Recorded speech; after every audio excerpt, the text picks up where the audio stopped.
The Constitution of India, Preamble. We, the people of India, having solemnly resolved to constitute India into a sovereign, socialist, secular, democratic republic and to secure to all its citizens justice, social, economic and political, liberty of thought, expression, belief, faith and worship, equality of status and of opportunity, and to promote among them all fraternity, assuring the dignity of the individual and the unity and integrity of the nation. In our Constituent Assembly, this 26th day of November 1949, do hereby adopt, enact and give to ourselves this Constitution.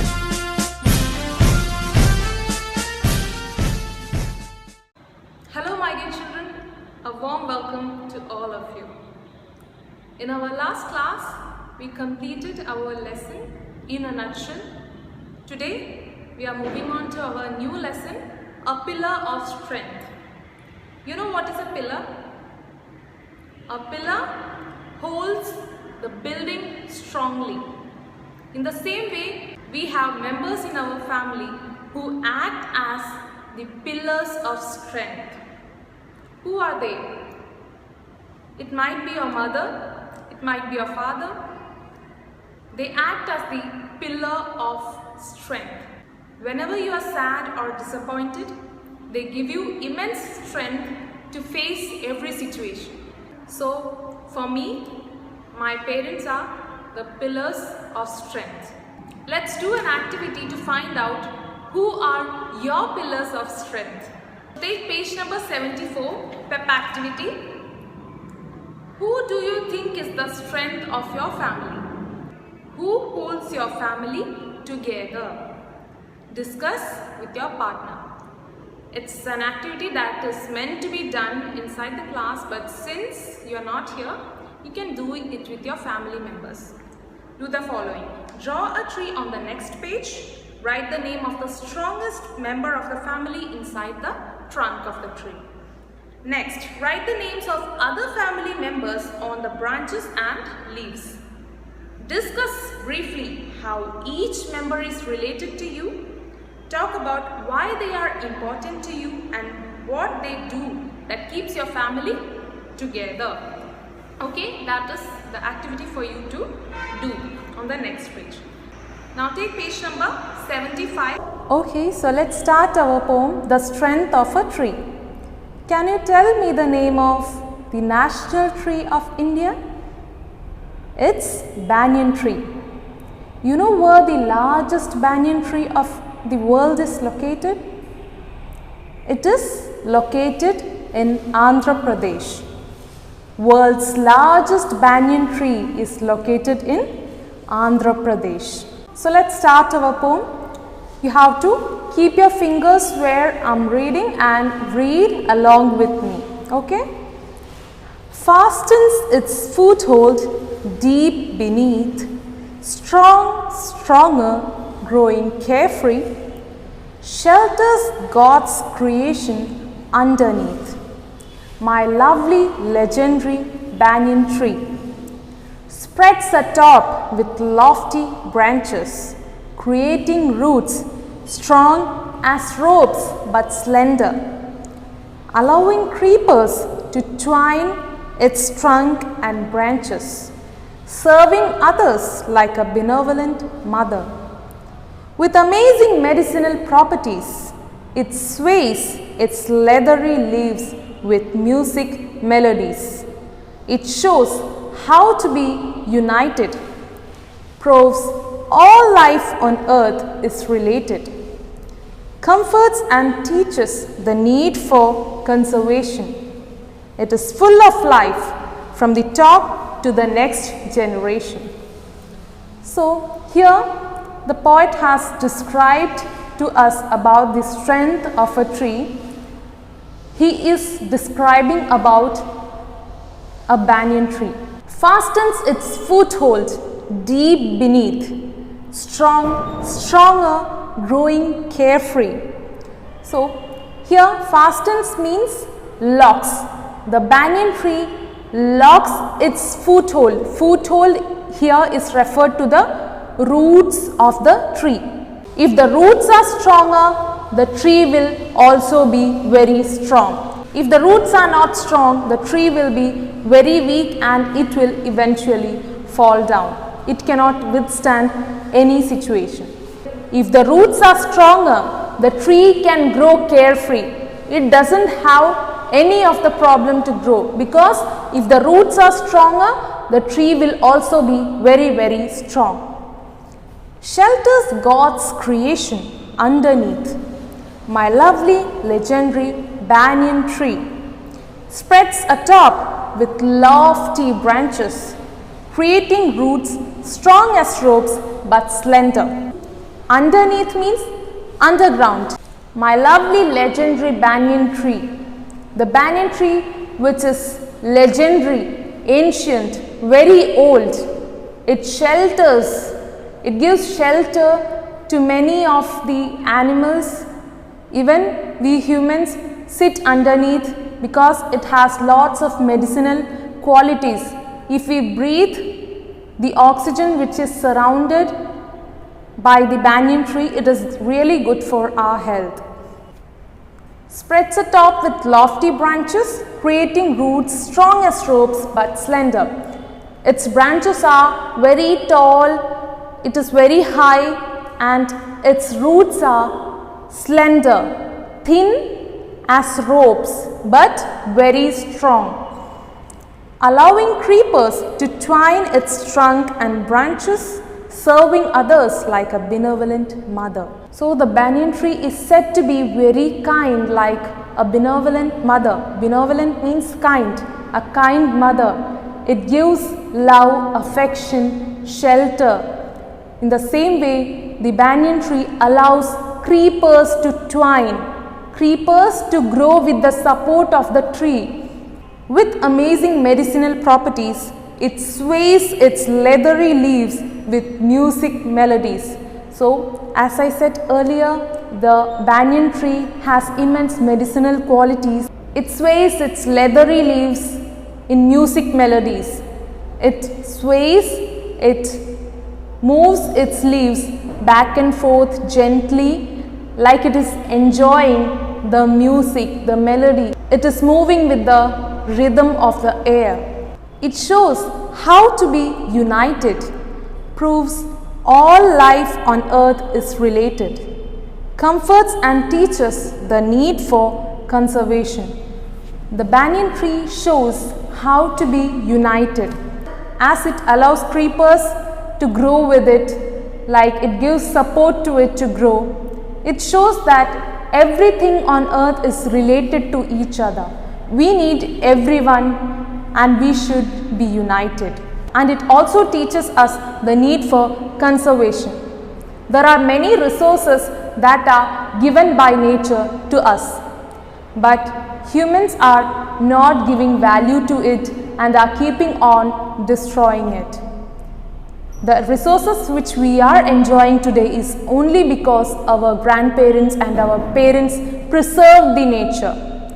In the same way, we also have to conserve and preserve the nature so that our next generation could also get to enjoy the resources that are given by nature. It is full of life from the top to the next generation. Banyan tree lives for a longer time than compared to the other trees. So, if we preserve and conserve everything that we have today, we will get its benefits tomorrow. So, the poem teaches us that we have to support each other, we have to be united, and we have to conserve the nature. We have to conserve all the resources that is given by the Almighty to us. That was the poem. It was very interesting. Now let's move on to the grammar part. I want all of you to write down the new words which are there in the poem, and also the grammar part which I am going to teach you now. All of you take page number 81 in your studio. Grammar, common and neuter gender. You know what is a gender? Whenever you get an application to fill up, you will be having, first of all, you will be having name in it. Against name, you will write your name, and the next will be gender. Against gender, what you will write? You will write whether you are male or female. Okay, if you are a boy, you will write male. If you are a girl, you will write female. So gender is basically male or female. Okay, so what is gender?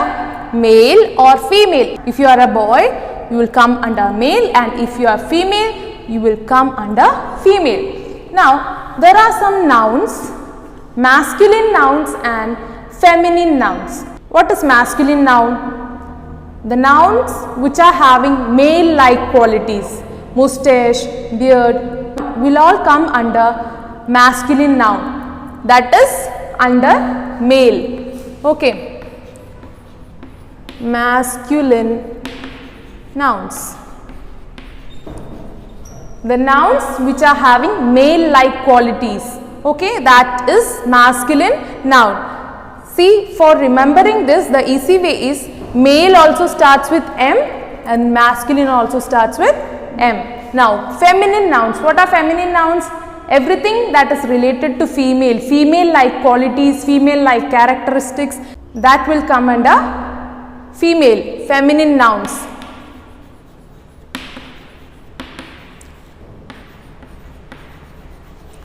Okay, so can you give me the example of masculine noun? Boy. Okay, boy.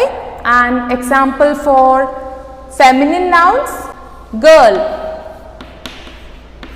Okay, so I hope you have understood masculine noun and feminine noun. So we have to do one activity here. Fill in 2 fruits on the tree in figure 2 with masculine nouns and 2 with feminine. Next, categorize the given nouns as masculine or feminine. Color the masculine nouns pink and the feminine nouns yellow. You know what are the masculine nouns and feminine nouns, right?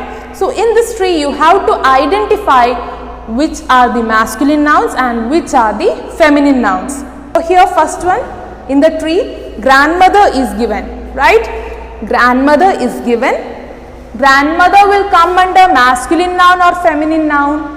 She is a female. Grandmother is a female. So grandmother will come under feminine noun. So they have asked to color feminine nouns in yellow. So color grandmother with yellow. So grandmother comes under feminine nouns means where grandfather will come? Grandfather will come under masculine noun. Okay. So color it with pink. Now next one, gander and goose.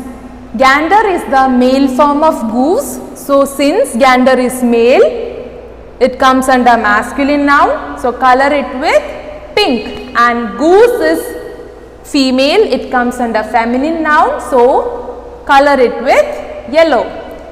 Now next one, cock. Cock is the male form of hen, so color it with pink. Cock will come under masculine noun. Likewise, you have to categorize all the nouns given under the tree by coloring it. Now as we have learned masculine noun and feminine noun, now let's learn common gender. Common gender. You know what is a common gender? The nouns which are not masculine and not feminine. Any noun which we cannot say is masculine or feminine will come under common gender. For example, you are going to meet a doctor. You don't know whether it is a male doctor or female doctor. Just by hearing the noun doctor, you cannot say under what noun it will come. Okay, so doctor is a common gender. Okay. Doctor. Tell me one more example. Teacher. Okay, teacher can be a male teacher or female teacher. So by listening to the noun teacher, you cannot say whether it is a male teacher or female teacher. So, teacher. Then, manager.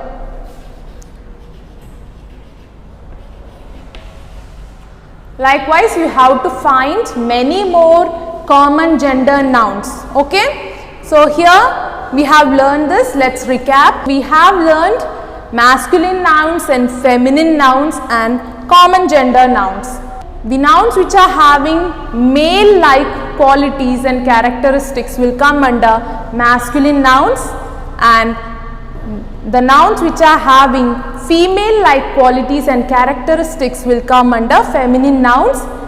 The example for masculine noun is boy, grandfather, uncle, a man are all the examples for masculine nouns, and feminine nouns aunt, mother, sister are all some examples of feminine nouns. And common gender, the gender which is nor masculine and neither feminine are common gender nouns.